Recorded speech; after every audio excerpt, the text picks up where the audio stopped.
Hello again, folks. This is part 2 of Sectionalism between the North and the South, 1844 to 1860. We're going to start on slide 39. This, again, is part 2. We're picking up right where we left off. And we're starting with the election of 1852. The Democrats nominated Franklin Pierce. He's interesting. Alrighty, he's a Northerner. He's from New England. He's from New Hampshire. But he was actually pro-slavery. He was sympathetic to slavery. And so therefore he was acceptable to Southern Democrats. That's why he was nominated. He actually supported the compromise as well. And again, kind of a compromise candidate. And that's why he's acceptable to Southerners. The Whigs nominated Winfield Scott, another general, another hero of the Mexican War. Of course, at this point the Whigs are split, and the Whigs are on their way out. In fact, their party's about to fall apart. It's about to unravel. And the issue is anti-slavery.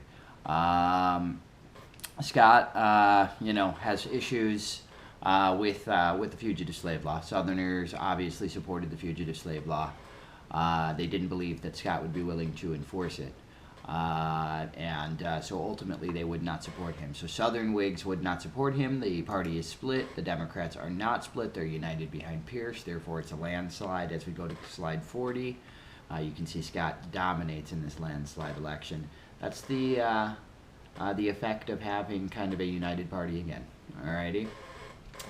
Again, this is kind of the end of the Whigs. This is the last Whig president we were going to see here. They're going to unravel as a party. They're going to go away, actually. And the issue of slavery destroys them. Sectionalism. All right, they can no longer survive with a southern and a northern wing. They're divided, and what's going to happen is the Southerners are essentially going to leave the party. The Northern Whigs are essentially going to start forming what will later become the Republican Party. Alrighty, but before that can happen, Franklin Pierce is going to take over as president. He is not remembered fondly. Alright, he's not viewed as a very strong president. I will say he's got a great name, though. So we're going to slide down to slide 43. We're going to head to kind of how young America, that's the foreign policy we use to describe Pierce. Because he's kind of trying to extend Manifest Destiny overseas. We're going to see the United States try to expand overseas for the first time, and kind of that spirit of Manifest Destiny under Pierce is going to kind of go international for the first time. All right, not a whole lot of success, but it's at least our first kind of venture overseas in American history. Again, slide 44. Expansion under Pierce. Again, his plan for the nation was Young America, which is a strange name, I agree. But he basically said, hey, I want to continue what we started with Manifest Destiny. I want to bring it overseas. We're going to bring the youth of America overseas. Southerners really liked this idea because they thought, hey, maybe we'll be able to gain land in Central America or South America, maybe even in Cuba. So they liked this Young America policy. They really supported Pierce for that reason. Alrighty. Now, hey, although we're going to start with overseas expansion here, we're not very successful. Really, we're going to see that success during the Spanish-American War about 40 years later. Let's go to slide 45. Nicaragua. Nicaragua is a small country in Central America. In the late 1840s, the United States and Britain were looking to control Nicaragua. They were hoping to build a canal. All right, actually later on, the Panama Canal is going to be built in this area. And at this time, for the first time, the Americans were thinking about a canal in that area, and so they tried to acquire some land in that area in Central America, a very narrow portion of Central America, in the hopes that a canal could be built maybe to connect the Atlantic and the Pacific. The British were interested at the same time, and it seemed like maybe the United States and Britain would go to war in Nicaragua. To avoid that war, yet another sign of the improved relations between the U.S. and Britain, Clayton-Bulwer Treaty was signed. Basically, both sides agreed that if they were going to ever build a canal in Panama or anywhere in Central America in the future, they would get the support and approval of the other side. Alright, it's a very simple treaty, but it calmed the nerves, it calmed the tensions, kept the peace. And following that, the Americans then moved to kind of expand into Nicaragua. What happened was there was a Southerner, his name was James Walker. He kind of hired and trained and raised kind of almost a private army. He then went over and led a rebellion. He overthrew the government of Nicaragua, and he asserted himself as president. So we had this American Southerner that was technically in charge of Nicaragua at the time. And Franklin Pierce, seeing an opportunity, recognized him as the real president. So ultimately what happened was Central American countries teamed up and they combined their armies and they defeated Walker. They kicked him out as president. They restored the old government. But anyways, the Walker expedition, famous example of how the U.S. tried to expand and almost was successful in doing so. What if Nicaragua had been a southern state? Crazy. Cuba. We're going to slide 47. Polk actually, Spain controlled Cuba at this time. All right, they're going to until 1898. Polk actually offered $100 million for Cuba to Spain, and they turned it down. They wanted Cuba, Southerners did obviously, they wanted to turn it into a slave state. They saw it as actually the most easy, obvious option for the next southern state. They actually bought some sugar plantations there, hoping that it would turn into a state later on and they could take advantage of that. They hired 2 separate armies, private armies, to go over and try to kind of overthrow the government in Cuba, just like Walker had done in Nicaragua. They both failed. Alrighty, but had they been successful, they would have tried to do the exact same thing that Walker did. Slide 48. Eventually what happens is the Southerners tried to pass something called the Ostend Manifesto. They offered $130 million for Cuba. That's tons of money when you really think about it. And if Spain refused, the U.S. was going to declare war and take it by force. Now, obviously, this was a plot by Southerners, alrighty? They wrote this plan secretly. When the Northerners found out about it, when the Northern abolitionists and free soilers found out about it, they blocked it in Congress, alrighty? And it raised the tensions a little bit. In 1854, it's considered kind of the start of the revised issue over slavery yet again. Questions? If so, remember, you always ask them at the bottom in the comment section for that appropriate unit. Let's go to the Gadsden Purchase, alrighty, because this is our kind of, I guess you could say, our best, our most successful example maybe of overseas expansion. Anyways, for the first time in the 1850s, the United States was looking to build a transcontinental railroad. This makes sense. We control California now. We have the Oregon Territory. We're going to want to combine the West Coast with the East Coast, especially if we're going to open up the West Coast to trade. Right? It makes total sense. You want accessibility to markets. You want to connect to those regions. So, in order to build a transcontinental railroad, it was decided the best route, the route that made the most sense was a southern route that would go through the southern states. Ultimately, in order to make this route even easier, the United States decided to buy a little strip of desert land. It's called the Gadsden Purchase. It's the southern tip of Arizona, New Mexico. And we needed it because we wanted the railroad to go through there. Because it was the easiest, flattest route instead of going over the Rocky Mountains. The South obviously supported it because they were going to get the railroad, and that was considered a sign of prestige to get the big first transcontinental. Anyways, we offered $10 million to Mexico for it, and they accepted. And ultimately, that piece of territory became the last official part of the complete 48 United States. And slide 51 shows you what the Gadsden Purchase is. All right, I would very much encourage you to go and take a look at the Jimmy Kimmel. I'm sorry, the oh my goodness, what is his name? Not Jimmy Fallon's video on this issue. You will very much appreciate it. I have posted it on our wiki. I'm sorry, not our wiki. What am I talking about? I have posted it on our haiku page for your enjoyment under this sections tab. We're going to go to Asia next, number 52. Sorry, I was checking the time on there. 52, expansion into Asia under Franklin Pierce. I told you this Pierce guy was busy. He didn't really achieve a lot, but boy did he try. Actually, we tried to open up Asia here in the 1840s. When we acquired California and Oregon, we decided we needed to have access, we wanted access to Asia. We wanted to try to sign some trade agreements. Japan was our first target. We actually sent a Commodore, a guy named Matthew Perry, like the name from Friends, if you can believe it. He went over to Japan. He sailed with the fleet. They were called the Great Black Fleet. They painted all the ships black. to kind of almost intimidate or scare the Japanese. And they were trying to kind of force the Japanese to open up trade with the United States. We went over there technically on a friendly mission, but they instructed Perry, hey, if they don't open up trade, if they won't open up to us, if they won't agree to trade agreements, then you have the right to kind of bombard their ports or attack them. Japan has a tradition of privacy, of isolation. They really kind of kept foreigners and kept foreign trade out.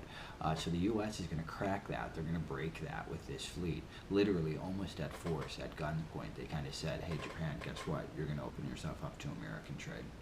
Alrighty? It does actually happen, and the U.S. is going to begin relations with Japan. That being said, there's a lot of hostility. There's a lot of tension from this point on between the United States and Japan, all the way up until World War II. We're going to move ahead now to slide 56, and slide 56 is the KansasNebraska Act, which is one of the most controversial actions that happens in the 1850s, maybe the most important cause of the Civil War. A lot of people think it is, and it all comes down to one man who causes it. The man that's in the middle of the PowerPoint, this kind of guy with the smug look on his face, his name is Stephen Douglas.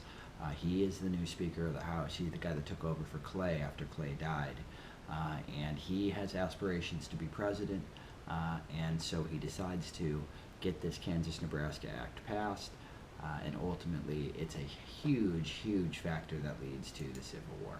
Alrighty, so slide 57, here we go with the KansasNebraska Act of 1854. Again, the most important short-term cause of the war. Now we say that even though the war doesn't start for 7 more years, alrighty, but since this whole issue has been brewing for 50 or 60, this 7 years before is technically considered a short-term cause. Again, it had to do with the Transcontinental Railroad. Remember, after the Gadsden Purchase, that was for the Southerners to build the railroad. Alrighty. By the way, the railroad never got built. The North freaked out, and they tried to race and build a railroad, get a route of their own, and build a railroad line of their own, so that they could be the first to have the Transcontinental Railroad. And Stephen Douglas is a Westerner. He's from Illinois, and he wanted the railroad to go through his state. Alrighty, and so that was kind of important for him. He thought it would give his state a lot of prestige, him a lot of prestige, and it would be a boost for the North as well. Ultimately, the problem was this, is that he needed the territory he wanted to build the railroad west from was unorganized, and according to the laws, you weren't allowed to actually build the railroad through that.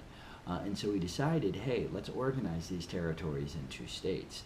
Now here was the thing. The northern part of those territories, what would later become Kansas, was going to be a free state. People assumed it was going to be a free state. I'm sorry, a slave state, because the people that had settled there were actually bringing slaves into it. Nebraska is north of Kansas. It was not. It was going to be free.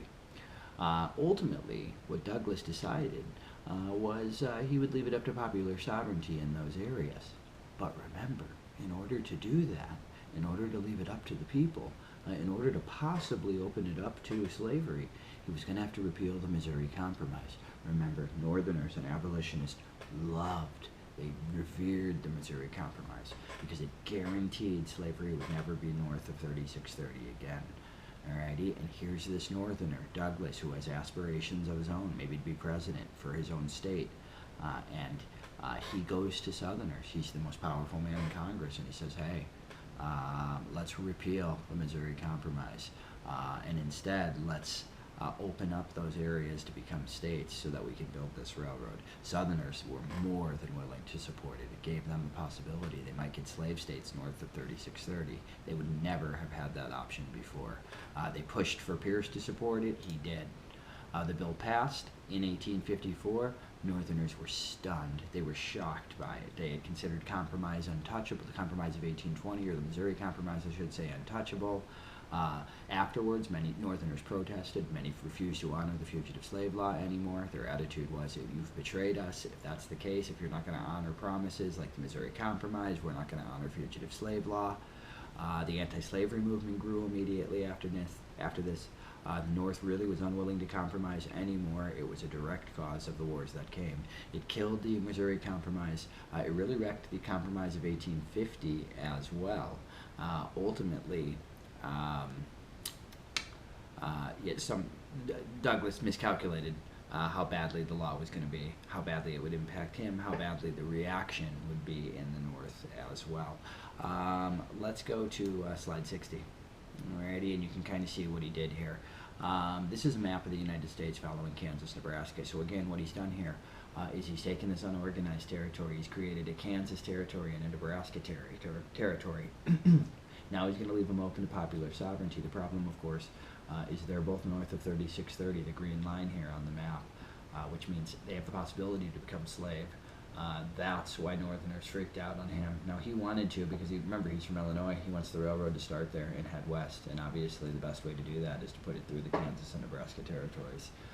Ultimately, folks, this is a major cause of the rise of the Republican Party and the rise of the Civil War. Okay. Anyways, let's go to slide 61. Here we have a very famous image of Stephen Douglas and the Southerners trying to force the Missouri Compromise, I should say the KansasNebraska Act, down the throat of Northerners and abolitionists. Of course, it's the poor African American that's being shoved down the throat. Alrighty, like he's the one sending to his death. Alrighty. Number 62, birth of the Republican Party. As a result of Kansas-Nebraska, there's going to be a coalition of angry folks, Northerners, Whigs, alrighty, the remaining Whigs from the old Whig Party, Northern Democrats. They're going to leave the Democratic Party once and for all. They're going to join the Whigs. I'm sorry, they're going to join the Republicans. Free Soilers and third-party candidates that have tried to stop the spread of slavery, and also know-nothings. Know-nothings joined the Republican Party as well. They were considered to be more anti-immigrant than the Democrats were. Lincoln came out of retirement. He had previously been a Whig. He joins the Republican Party. He runs for Illinois Senate. He's going to run actually against Stephen Douglas. The Republican Party almost overnight becomes the second major party. They become the dominant adversary to the Democrats. They replace the know-nothings who had threatened to become the big second party up to that point once the Whigs fell apart. By the way, the Republican Party was a northern party only. It wasn't permitted in many southern states. They weren't even allowed on ballots. Alrighty. Anyways, slide 63 shows you the Republican Party. It started early in 1854. By 1856, it dominated throughout the North. In reality, the North was Republican, the South was Democrat. Let's get to Roman numeral 7, slide 64. That's Bleeding Kansas. Folks, as a result of the Kansas-Nebraska Act, now these states are open to popular sovereignty. Well, Nebraska is going to go free. We know that. The question is Kansas. Well, what happened is both sides, extremists on both sides, decided they were going to try to flood Kansas with their supporters to win the vote. It started actually with northern abolitionists. Something called the New England Immigrant Aid Company was formed. They sent 2,000 settlers to Kansas. They loaded them up with supplies, including weapons, in case they needed to fight. They were trying to, again, stack the population with anti-slave people to win the election. Southerners were furious about this when they found out. They thought it went against the Kansas-Nebraska Act. They thought that it would lead to Kansas as well becoming free. And so armed Southerners began entering Kansas. They would resist Northerners. They tried to slow down settlement. They'd harass them. Sometimes violence or fights would break out.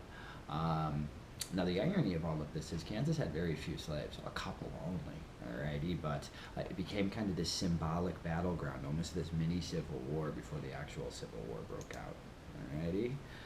Let's go to slide 66. In 1855, there was an election in Kansas, and these pro-Southern guys called border ruffians came over and they influenced the vote. They voted a bunch of times illegally, like they lived in Kansas. There was nobody to check. There was there wasn't a lot of control there at the time. Southerners won the election. Free Soilers were so angry that they kind of created their own government. And again, it was almost like two capitals, a free and a slave capital in Kansas. And like a mini war breaks out. It's called Bleeding Kansas. The pro-slavery gang attacked the Free Soil capital of Lawrence, Kansas. They burned it to the ground. All of this violence inflicted against one another. Alrighty. Following that, we're gonna, we'll stop right there, and we'll begin with slide 68 the next time that we begin.